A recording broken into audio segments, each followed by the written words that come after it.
cuales no se ha mencionado en las definiciones que vimos anteriormente. Y uno de los más implicados va a ser el péptido natriurético. En este caso, el péptido natriurético va a ser un plus, ¿ya? ¿Por qué? Porque va a aumentar la sensibilidad debido a que es un biomarcador en esta patología, ¿sí? Y por lo tanto, si es que se implementa un biomarcador en una definición, siempre va a ser algo positivo, ya que nos suma en la certeza diagnóstica, ¿ya? Las desventajas en este caso es que prácticamente tienen limitaciones, ¿sí? Es decir, puede aumentarse este péptido natriurético por otras causas. Por ejemplo, el uso inhibidor de la enzima neprilicina o ARNIS puede generar también este aumento y no precisamente producto de una falla cardíaca, ¿sí? Entonces, todavía ciertas guías no lo implementan y otras sí lo hacen. Es por eso que actualmente existe esa, como les había mencionado, esa ambigüedad y también esa confusión en cuanto al uso de una definición u otra, de otra sociedad, digamos. Bien, pásale por favor. Además, se debe, bueno, la mayoría de las clasificaciones u otro problema que existe es porque las clasificaciones se lo hacen en base a la fracción de eyección, ¿ya? Prácticamente, es decir, se clasifican en conservada, moderadamente reducida y reducida. Prácticamente el grupo de entre el 40 al 50% de fracción de eyección que le ubican en moderadamente reducida son aquellos que presentan, digamos, una ausencia de consenso. Es decir, que no se sabe cómo se debe manejar realmente o cómo se los debe denominar a este grupo de pacientes. Y otras cosas es que no hay una idea clara de los términos fisiopatológicos, diagnósticos y terapéuticos que se debe implementar en dichos pacientes.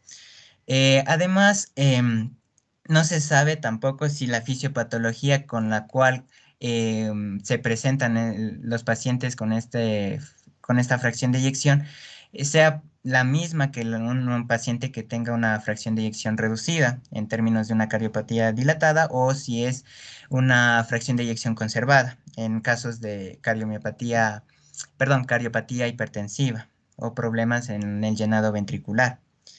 Y bueno, con ello también existe incertidumbre en lo que sería el manejo y el tratamiento, si será el mismo o no. Por último, con respecto a los problemas, podemos observar que también existe un, o sea, un problema en lo que sería en la estadificación de esta escala de AJA, que mide en estadios A, B, C, D, en donde el paciente primero está en factor de riesgo, luego el B es con alteraciones estructurales sin síntomas, el C con síntomas con alteración estructural y la última es refractariedad. El problema entonces abarca que el estadio A o B de la AJA lo que hace es que mencionan que son estadios ya de falla cardíaca, pero no son falla cardíaca como tal, porque son pacientes que van a estar en riesgo y que tienen una alteración estructural, pero nunca han desarrollado síntomas. Entonces no sería falla cardíaca porque no hemos dicho porque hemos dicho que sí o sí debe presentar sintomatología y a su vez también aumentada lo que sería una alteración cardíaca, ya sea estructural o funcional. Entonces, por ende, se propone en este artículo por parte de estas tres sociedades que se rectifiquen dichos términos, tipo como prefalla cardíaca, que ya abarcaría los factores de riesgo, y más que todo enfocarse en lo que sería la prevención de dicha patología. A su vez, también otro problema que existe con esta clasificación es que se mantiene la idea de que la evolución de falla cardíaca es unidireccional, cuando realmente puede haber casos de reversibilidad. Y bueno, también por último, en este caso, es que el problema de esta clasificación es que no van a entender los pacientes a qué se refiere, precisamente. Y bueno, en el cuadro derecho están todas las clasificaciones que se han realizado o que hay hasta hoy en día sobre la insuficiencia cardíaca. Tenemos la NIJA, también se puede hacer una clasificación mediante la etiología, la AJA que ya acabamos de hablar, la MOGES que, bueno, lo que hace es evaluar la morfología como tal, también obviamente la afectación del órgano, si es que existe o no una herencia genética, y el estado funcional, ¿no? También la Intermax. Es decir, hay una variedad de clasificaciones, em, pero no se ha estandarizado. Es decir, no se ha hecho una conformación de todo para poder decidir eh, qué tratamiento o qué manejo se le da a un paciente, ¿sí? Al momento de clasificarlo. Ya, pásale, por favor. Entonces, la posible solución que le van a dar en este tipo de artículo, en este artículo, perdón, va a ser que buscan crear, las tres sociedades buscan crear una clasificación que combine entonces aspectos epidemiológicos, numéricos y metas de marcadores. A su vez, aumenten lo que serían los gaps actuales y aclaren los términos. Es decir, en este caso, en pacientes que tengan una FEBI recuperada o mejorada. Por ejemplo, un paciente que se lo diagnosticó con una FEBI reducida, al momento del control, la FEBI subió y ya volvió a estar moderadamente reducida o preservada. Entonces, ¿qué se debe hay que definir qué realmente se hace con estos pacientes? También mencionan que se debe mejorar en lo que serían las exacerbaciones en casos de pacientes que se encuentren hospitalizados o que, no o que realmente no lo necesiten o viceversa, que lo necesiten y no estén hospitalizados. Por ejemplo, un paciente que tenga deterioro de síntomas y que se haya manejado en la casa, eso ya es una exacerbación y por lo tanto lo que representa es un paciente mal manejado. Entonces, ¿qué se debería hacer para su ajuste en el manejo? Y bueno, además también se debe, en este artículo mencionan que se debe abarcar mejor la diferencia entre el término estable y remisión, porque apoyan en esta guía que, o están en contra más bien, que por tratar estos síntomas de una persona ya el paciente se va a considerar estable, pero no es así, ya que deben mejorar completamente su estado para evitar el riesgo de remisión o deterioro del estado actual. Es por eso que vemos en el cuadro de la derecha que la definición se va a basar netamente en tres aspectos. El primero, como habíamos visto, son los síntomas y signos de una insuficiencia cardíaca. Luego que estos mismos van a ser causados por una alteración estructural o funcional. Esos dos ya lo hemos mencionado y también estaban presentes en las definiciones previas. Pero lo que no se ha considerado son, por ejemplo, la objetivización de la congestión. Y en este caso se va a dividir en dos aspectos. El primero va a ser mediante el péptido natriurético, que se va a encontrar elevado, y otro mediante otros mecanismos de objetivización, ya sea de carácter pulmonar o sistémico. Sí, por favor, pásale a la siguiente. Ya, vamos a evaluar cada uno de ellos, signos y síntomas, para saber más o menos a qué nos estamos refiriendo en cuanto a la definición. Aquí tenemos una tabla, digamos, de todos los síntomas y signos que que se presentan en la enfermedad y se los he dividido en típico y no típico en cuanto a los síntomas. Entonces, dentro de los típicos vamos a encontrar que hay persistencia de la disnea, ortopnea, disnea paroxística nocturna, el hinchazón de los tobillos, tolerancia al ejercicio reducida, ¿ya? En casos de menos típico, una tos nocturna, sibilancia, sensación de hinchazón, pérdida del apetito. También vamos a encontrar que los signos van a estar clasificados dentro de aquellos que son más específicos versus los que son menos específicos. Los más específicos en este caso van a ser precisamente la presión venosa yugular elevada, y el tercer ruido cardíaco, ¿sí? A su vez, en los menos específicos también vamos a encontrar lo que sería el edema periférico, lo que quiere decir que el síntoma del hinchazón de tobillos, que era típico, que se presentaba típico, en el caso del también es digamos, una manifestación que va a ser menos específica, ya que el edema puede provocarse por varias patologías y no solamente por una falla cardíaca. Pásale, por favor.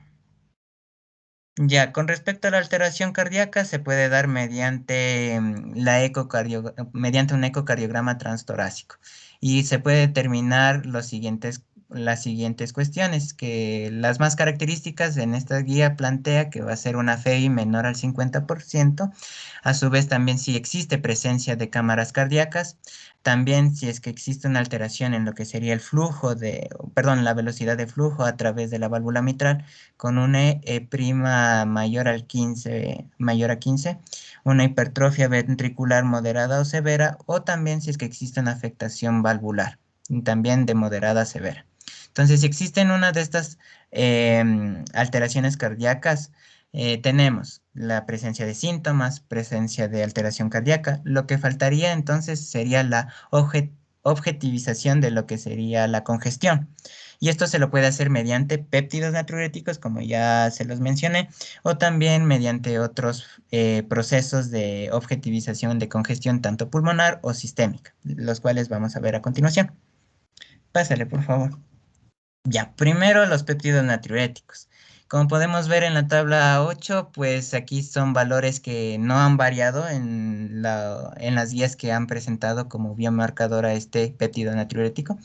Tenemos en la fase ambulatoria y en la fase hospitalizada o descompensada. Los valores en la parte ambulatoria de BNP van a ser de igual o mayor a 35. Del NTP pro BNP va a ser de mayor o igual a 125. Mientras que la fase de hospitalización o de descompensación van a ser valores ya del BNP mayor o igual a 100 y de NT pro BNP de mayor o igual a 300. Ya. Ahora, en este caso, la guía menciona que se debería considerar también cambios de este péptido natriurético en cortes tanto de patologías específicas o dependiendo de la edad. Pero cabe recalcar que solo es una, digamos, sugerencia, porque no está completamente verificado, no hay evidencia de lo que mencionan aquí, pero piensan que a futuro se puede implementar estas actualizaciones en las revisiones periódicas que se vayan realizando. Bueno, en este caso plantean que el NTP pro BNP va a ser mayor a 900 en casos de pacientes que tengan una edad de 50 a 75 años y aquellos que tengan mayor a 75, un valor de 1800. Y en casos de que presenten una patología, por ejemplo, de fibrilación auricular, el valor del péptido natriurético va a ser mayor entre el 20 al 30%. Y bueno, también les había mencionado que existen varias causas para que este péptido natriurético aumente y esos están explicadas en el cuadro de la derecha, tabla 7, en donde vemos que pueden ser por causas cardiovasculares como una miocarditis que no necesariamente va a llevar o tiene falla cardíaca. También puede presentarse una contusión cardíaca, causas no cardíacas importante recordar en este caso la enfermedad renal y la enfermedad hepática, también en casos de anemia severa o alteraciones metabólicas severas. También es importante mencionar que este péptido natriurético se va a disminuir, ya sea mediante la obesidad o a su vez por una enfermedad pericárdica.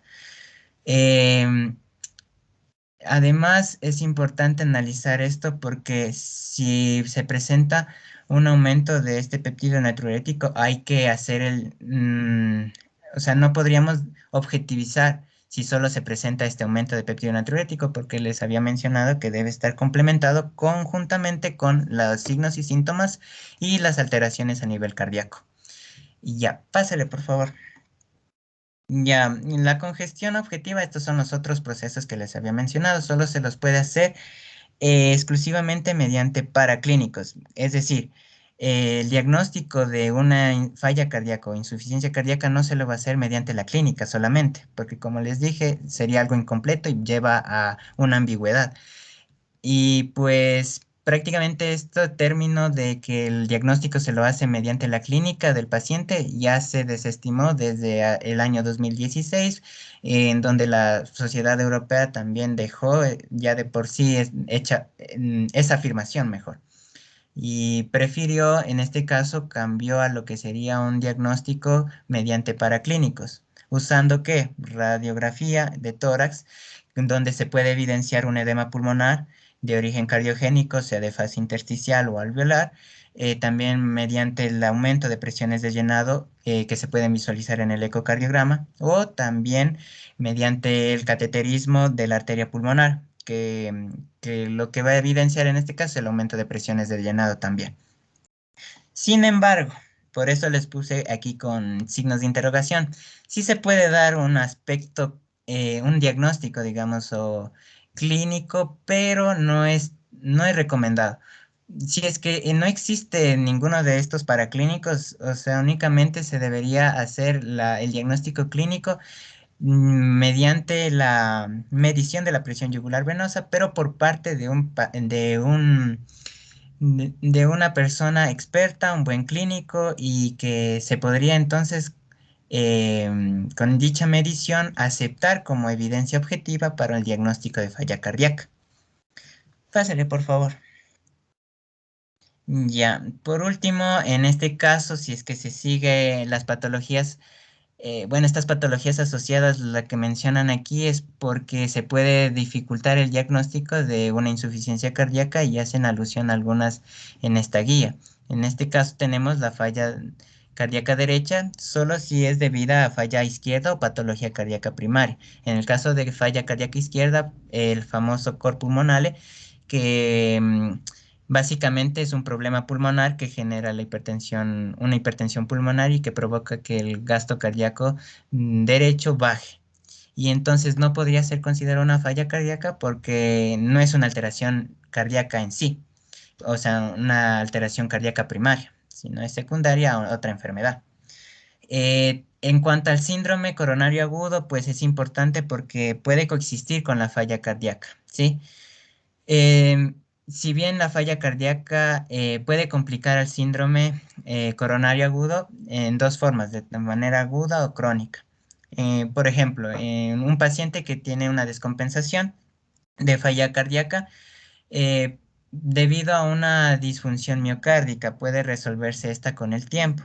O a su vez al revés, si es que presenta una cardiopatía isquémica severa y puede este paciente ya quedar con secuelas y producirse lo que sería una falla cardíaca crónica. Entonces, ambas enfermedades pueden coexistir conjuntamente. En cuanto al shock cardiogénico, pues es prácticamente una forma de falla cardíaca, pero no se le ha cambiado el nombre, al menos en esta guía que les estoy comentando, por el hecho de que trata de mantener el término para generar conciencia. ¿Por qué digo conciencia? Porque dentro de los factores de riesgo de esta enfermedad y que aumenta el riesgo de mortalidad es el hecho de que los pacientes dejen el tratamiento. Y pues al mencionar este tipo de shock cardiogénico como tal, al paciente lo alarma, pero a su vez le hace entender que es una patología preocupante, ¿ya? Y bueno, a su vez, en cuanto a la hipertensión, se debe recordar que es una complicación tanto aguda, por ejemplo, en casos de crisis hipertensivas, o crónica debido a una cardiopatía hipertensiva, que puede ser inicialmente hipertrófica y luego dilatada. En cuanto a las valvulopatías, pues también se puede generar una, una confusión con este tipo de enfermedad. En cuanto a cardiopatías congénitas, eh, se puede llevar una confusión debido a que se puede presentar de forma primaria o secundaria por corrección. En casos de cardiopatías congénitas primarias, quiere decir que es propiamente una cardiopatía congénita y no presenta una falla cardíaca. Y secundaria por corrección es el ejemplo en el caso de realización de comunicaciones arteriales, lo cual va a llevar al paciente que posteriormente genere una falla cardíaca. Y por último tenemos lo que sería el alto gasto, que es bueno, son patologías, un grupo de patologías que es de difícil diagnóstico y que se pueden presentar con patologías extracardíacas con congestión, frecuencia cardíaca elevada, vasodilatación periférica.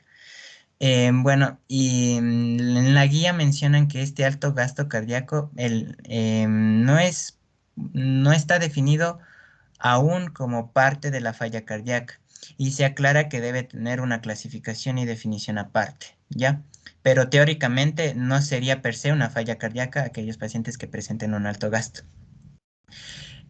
Bueno, ¿por qué les menciono este tipo de patologías? Porque todas las patologías van a tener un manejo específico, ¿ya?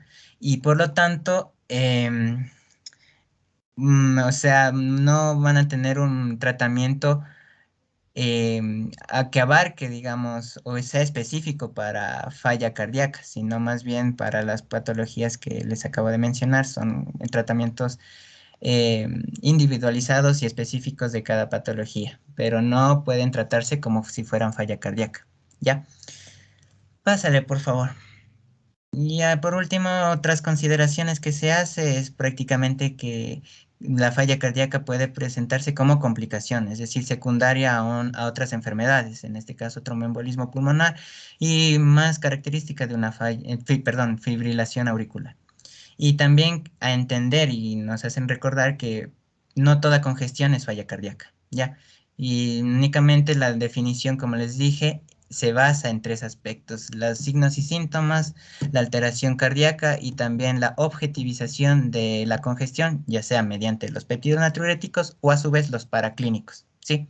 Eso sería en sí la definición que han llegado a determinar las tres organizaciones que les comenté en un inicio, dejando de lado así la ambigüedad que existía por presentar varias definiciones que pueden tener diferentes o abarcar diferentes consideraciones que puede llevar a su vez a confusión en cuanto al diagnóstico.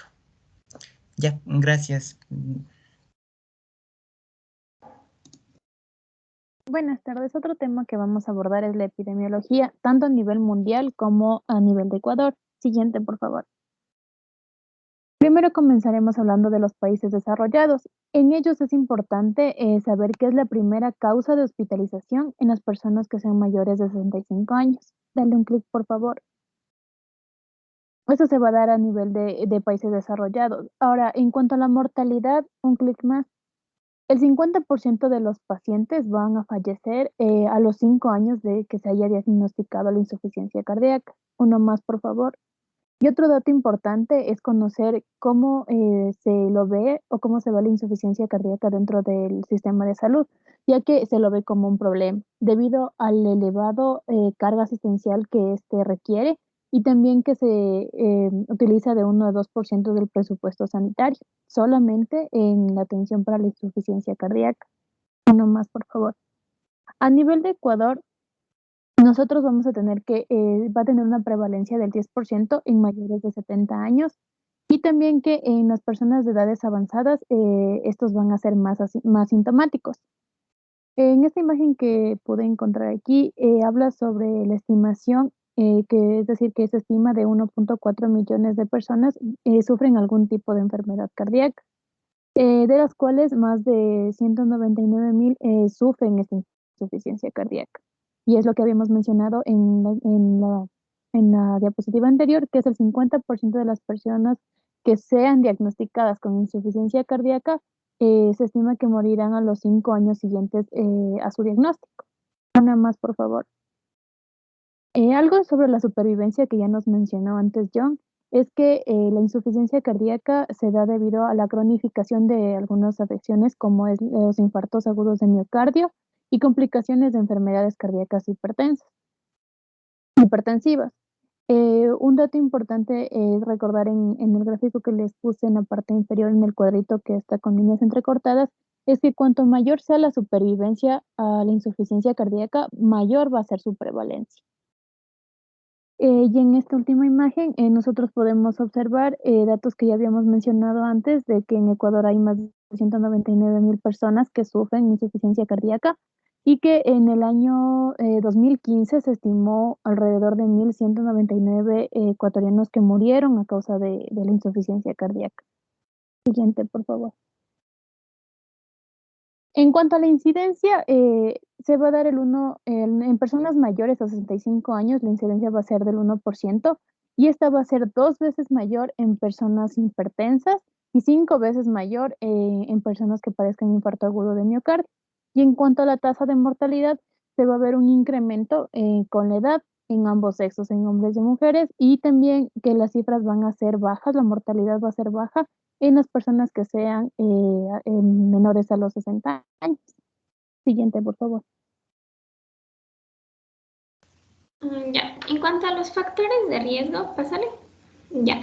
Primero tenemos aquí, se nos presenta una relación detallada de las causas y los factores desencadenantes que dan lugar a la insuficiencia cardíaca. Bueno, entre estos tenemos tres aspectos, lo que es relacionado al aspecto cardíaco, no cardíaco y relacionado con el paciente. Ya. En los cardíacos tenemos a pacientes que sufran de taquicardias, puede ser arritmias, también pacientes con bradicardias que tengan una hipertensión arterial no controlada o que no se adhieran de buena forma al tratamiento, pacientes con miocarditis, con embolia pulmonar aguda, insuficiencia valvular aguda, disección aórtica y taponamiento cardíaco. En cuanto a los factores que se asocian a la insuficiencia cardíaca que no son cardíacos, tenemos a los pacientes que tienen infecciones recurrentes y estados febriles, una exacerbación de la enfermedad pulmonar obstructiva crónica, también otras exacerbaciones de diferentes enfermedades pulmonares como el asma, también a la insuficiencia renal, disfunción renal, tanto la crónica como la aguda, pacientes con anemia, hipertiroidismo, hipotiroidismo y en algunos casos de embarazo. ¿Ya? Y relacionados con el paciente tenemos el mal cumplimiento de la medicación o como ya mencioné, la mala adherencia del paciente al diferente tratamiento que tenga según la enfermedad que manifieste, el aumento del consumo de sal en sus dietas, también de líquidos y el uso de diferentes fármacos. ¿Pásale?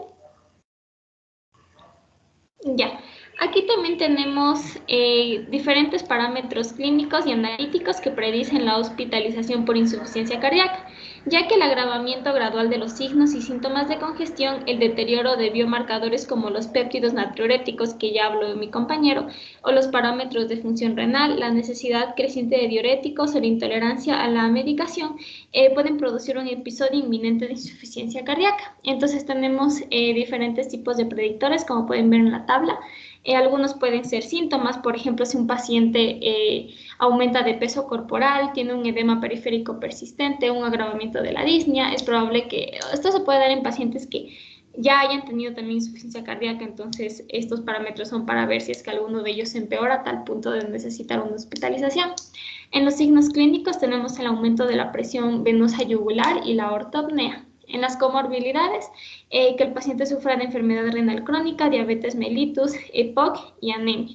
El estado funcional, la calidad de vida, en qué estado se encuentra el paciente o nos manifiesta sus diferentes molestias por la enfermedad. Los biomarcadores, que ya mencionó mi compañero, tanto los péptidos natriuréticos, las troponinas cardíacas, el sodio en suero, la creatinina sérica, los niveles de la misma. En la ecocardiografía, los parámetros que encontramos, ¿no? Como el patrón de llenado ventricular izquierdo, que nos indica el daño del mismo. Y en el tratamiento, cuando ya se produce una necesidad de aumentar los diuréticos, también que existe una intolerancia al tratamiento modificador de la enfermedad con hipotensión o deterioro de la función renal. Y en los factores psicosociales y socioeconómicos, algo que puede llevar a un agravamiento de la enfermedad es el vivir solo o una renta baja. Pásale. Ya, entonces en cuanto a la prevención de la insuficiencia cardíaca, como sabemos, la prevención en sí se va a basar en disminuir los factores causales, ¿no? De la enfermedad. Entonces vamos a tener que, dependiendo de la causa o de las comorbilidades que tenga el paciente, por ejemplo, tenemos aquí la prevención de insuficiencia cardíaca secundaria a una cardiopatía isquémica. Que como sabemos la cardiopatía isquémica se ha definido como la disfunción sistólica del ventrículo izquierdo secundaria a una enfermedad coronaria severa, en este caso de insuficiencia cardíaca. Y esto lo va a hacer mediante dos mecanismos, mediante dos etiologías que van a llevar a esta condición de insuficiencia. Entonces tenemos a la primera, que es el infarto al miocardio con remodelación ventricular y pérdida irreversible de la función ventricular. Y el segundo, que es el miocardio isquémico, pero que aún es viable con potencialidad de recuperación. Bueno, entonces, como sabemos, la cardiopatía isquémica va a constituir la primera causa de insuficiencia cardíaca en los países desarrollados. Entonces, la estrategia que se propone para prevenir esta enfermedad coronaria es un control eficaz de los factores de riesgo que ya conocemos, ¿no? Que ya hemos hablado. La hipertensión arterial, la diabetes mellitus, el tabaquismo, la dislipidemia. Y en los casos en los que se produzca una oclusión aguda de un vaso coronario o un infarto agudo al miocardio, lo prioritario va a ser rescatar la mayor cantidad de miocardio con la apertura precoz del vaso culpable. Esto lo podemos hacer mediante la cirugía. Ya también nos mencionaba que muchos pacientes van a llegar con insuficiencia cardíaca ya establecida y debido a la alta frecuencia de enfermedad coronaria isquémica, esta etiología siempre debe ser sospechada, siempre se debe sospechar de una insuficiencia cardíaca adyacente. Pásale. No, regresale, perdón. Entonces ya, como vamos en la parte derecha, entonces tenemos que el correcto diagnóstico de esta etiología isquémica va a ser funcional porque necesitamos hacer un tratamiento adecuado con reperfusión de los tejidos isquémicos, es decir, de los tejidos que no estaban recibiendo la suficiente oxigenación por el taponamiento de las arterias. Entonces necesitamos una adecuada reperfusión a estos tejidos isquémicos viables para mejorar significativamente la función ventricular izquierda. ¿Ya pasan? Ya también la prevención de la insuficiencia cardíaca se la puede dar en pacientes que su problema subyacente sea una valvulopatía, ya que estas valvulopatías crónicas van a ser causantes de insuficiencia cardíaca a través de un proceso de remodelación ventricular y auricular que va a llevar a un estado irreversible del corazón. Entonces, en consideración a lo anterior, las recomendaciones actuales son resolver quirúrgicamente las valvulopatías ante mínima sintomatología, es decir, que tanto si existe una insuficiencia valvular aórtica o una insuficiencia valvular mitral, la prevención es una resolución quirúrgica precoz. Entonces nos mencionaba que incluso se lo recomienda en pacientes asintomáticos o que presenten el mínimo de síntomas. Entonces, hablando primero de la insuficiencia valvular aórtica, en esta se insiste la necesidad de considerar una cirugía precoz en pacientes asintomáticos con insuficiencia aórtica severa y disfunción ventricular leve.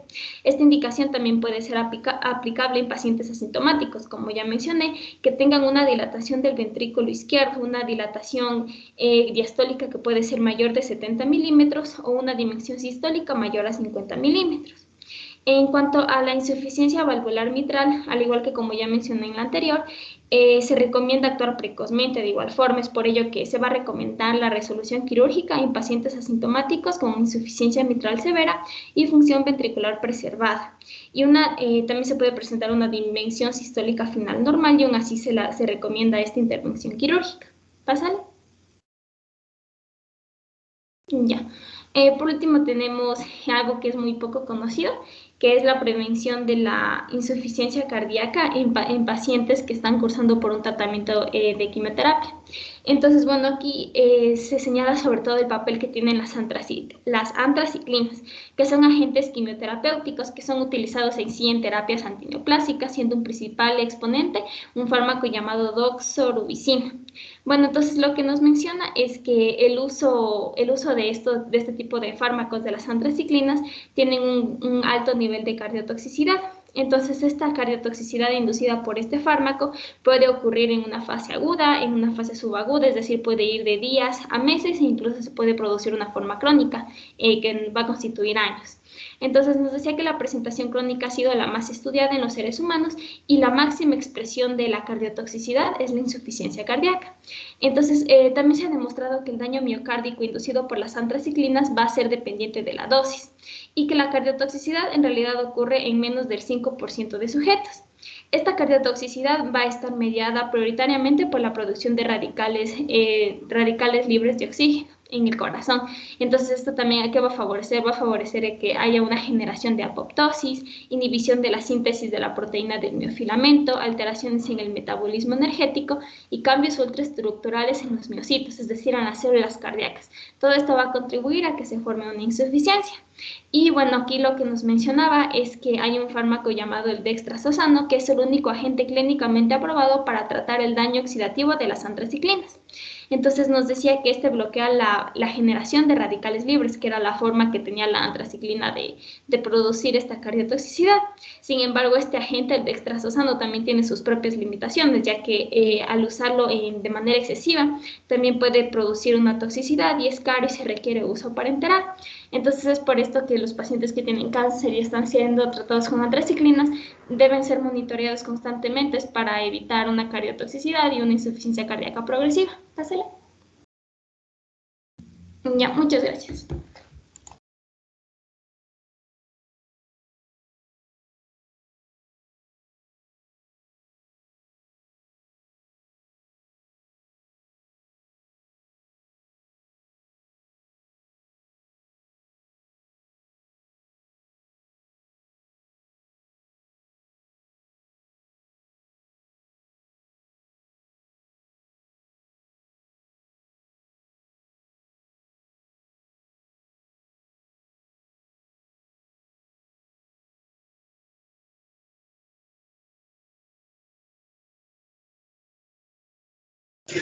A ver, chicos.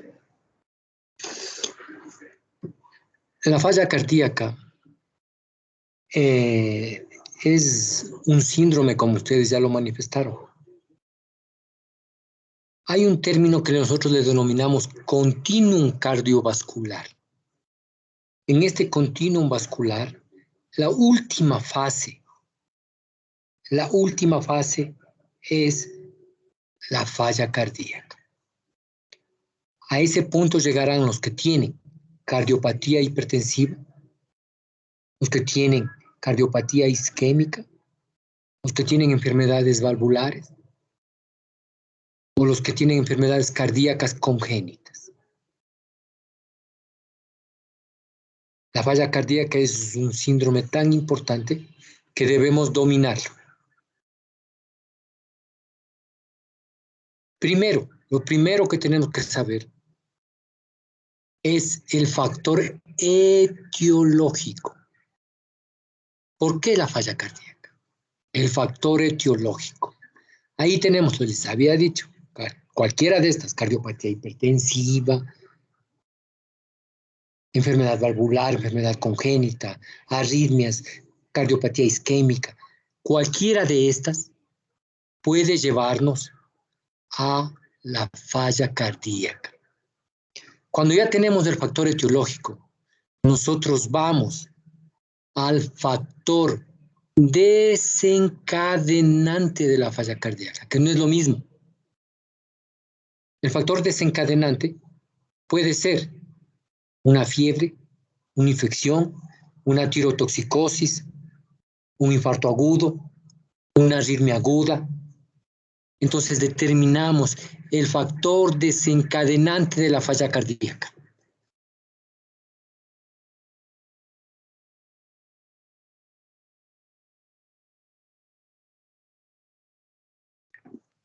Con esto, nosotros vamos a la clasificación de la falla cardíaca.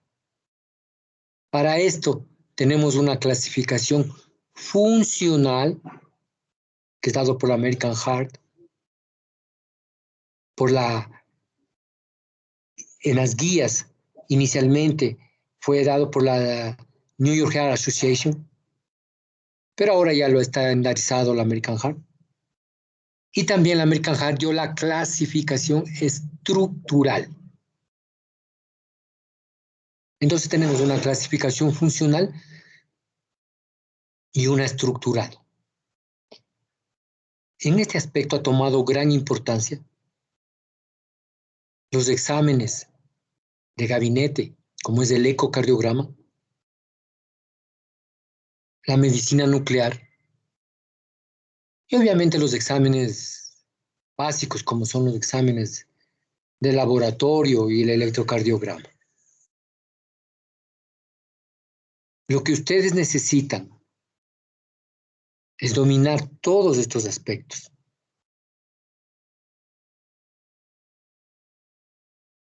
Hay muchos nombres que se han pasado a través del tiempo para denominar la falla cardíaca.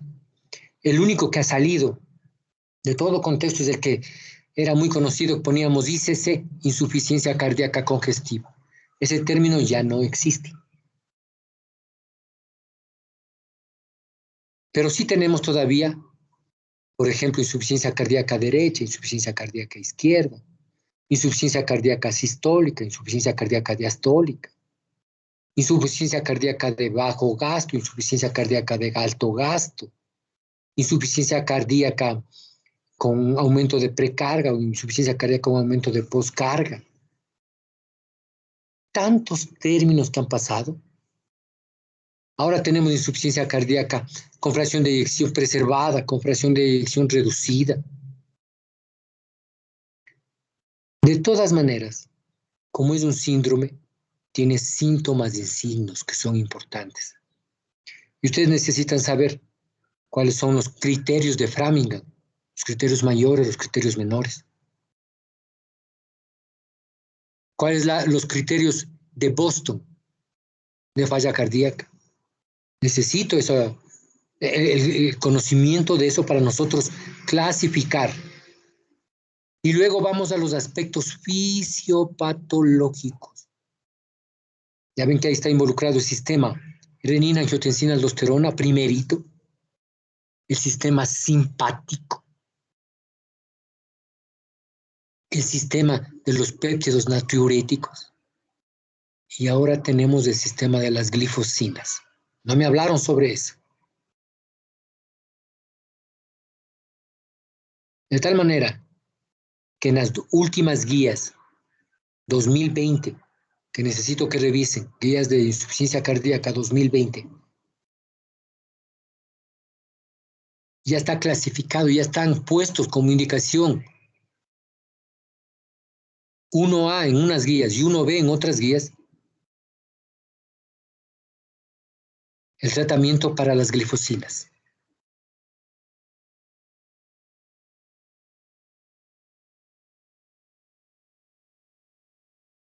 Entonces,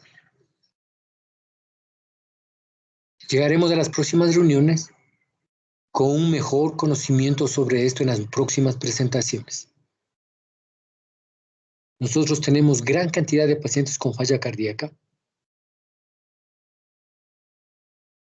y necesitamos una buena valoración en emergencia, en cardiología, también está medicina interna involucrada, está infectología. Y como generalmente la mayoría de pacientes son adultos mayores, entonces está involucrado incluso geriatría. Todos tienen el conocimiento fisiopatológico, los criterios de clasificación y los esquemas de tratamiento. Es que de primera línea, de segunda línea, de tercera línea. Y hay un punto que les voy a recalcar nuevamente. Ya les escucho bastante. El término de disnea. Disnea no es un término adecuado, es incorrecto. Es disnea, es ortopnea, es platipnea, es vendopnea. Verán que ya les estoy dando nombres que necesito que ustedes sepan qué es cada uno, porque después les preguntaré en el examen sobre esto. No es disnea, es disnea. Solamente tenemos ese vicio del lenguaje en Ecuador y en México. El resto de países lo pronuncian adecuadamente. Bueno, ¿alguna pregunta de ustedes, chicos?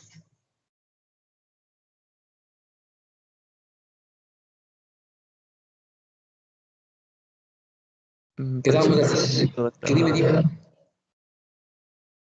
No, doctor, parece que no hay pregunta. Ya, listo. Entonces, el día de mañana nos veremos para la siguiente clase. Hasta luego, chicos. Hasta luego, doctor. Hasta luego, doctor. Hasta luego, doctor.